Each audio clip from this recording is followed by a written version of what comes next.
Yo, hello guys and welcome back again to a brand new video.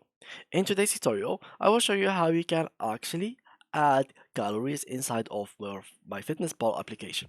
So, as always, you'll have to install it first on your mobile if you have your mobile. So, if you're using, for example, iOS, go to App Store and download this from there. If you are using Android, you can go to Google Play and download it from there.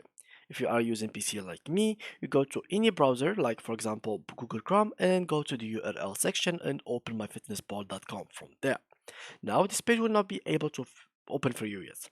You will have to create an account first. So what you'll have to do, create an account, put your email, then password twice, and then some information about your body like weight and height, and then date of birth and the goal. So for example, you are 75 kilograms, you want to reach to like become 70 kilograms, something like that. So you put that information as well, and then they will ask if you're active or passive. Now, as you can see, this is the page that will open for us. So how we can actually add calories? Basically, the only way to add calories is by adding food. So how you can actually add food? You can just go to click here or here. For example, let's click on add food.